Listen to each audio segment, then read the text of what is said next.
Hello friends, welcome back to my channel. Hope you all are doing great. নতুন একটা fresh ভিডিওতে তোমাদের সবাইকে জানাই অনেক অনেক অনেক স্বাগত।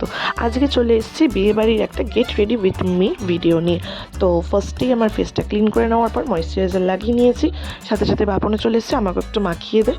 তো যাই হোক, ওকে মাখিয়ে দেওয়ার পরে অরেঞ্জ কনসিলার দিয়ে এই যে রাত জেগে জেগে আমার যে ঠাকুর যেটা আমায় গিফট দিয়েছে ডার্ক স্পট, সেটাকে হাইড করার জন্য অরেঞ্জ কনসিলার দিয়ে নিয়েছিলাম।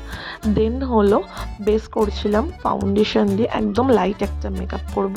ফাউন্ডেশনটাকে ভালো করে ব্লেন্ড করার পরে আবার ডার্ক সার্কেলটাকে হাইড করার জন্য কনসিলার দিয়ে নিয়েছিলাম।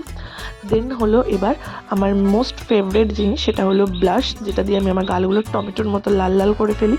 সেটা লাগানোর পরে সেকেন্ড ফেভারিট জিনিস হলো আমার হাইলাইটার, সেটা লাগিয়ে নিয়েছিলাম। এবার হলো আই মেকআপের পালা।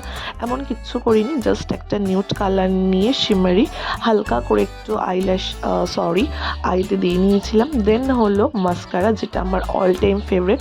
আমি কিছু করি না করি, মাস্কারাটা তো আমাকে লাগাতেই হবে।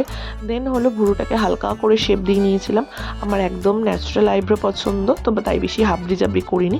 এরপরে শেপটাকে একটু নিট অ্যান্ড ক্লিন করে নিয়েছিলাম কনসিলার দিয়ে। দেন হলো লিপস্টিক লাগানোর পালা। লিপস্টিকটা একটুখানি ডার্ক শেডে রেখেছিলাম, যেহেতু মেকআপটা লাইট ছিল, তার জন্য লিপস্টিকটা একটুখানি ডার্ক শেডের মধ্যে লাগিয়ে নিয়েছিলাম। দেন হলো ঠোঁটটাকেও সেম শেপটাকে নিট অ্যান্ড ক্লিন করে নিয়েছিলাম। ঠোঁটটা একটু চকচকে করার পালা। তারপরে হলো একটু হালকা করে কাজল লাগিয়ে নেওয়ার পরে চোখের কর্নারগুলো একটু হাইলাইট করে নিয়েছিলাম। দেন হলো জিও লাগিয়ে নিয়েছিলাম, নিয়ে চুলটা হালকা করে একটু বেঁধে নিয়েছিলাম।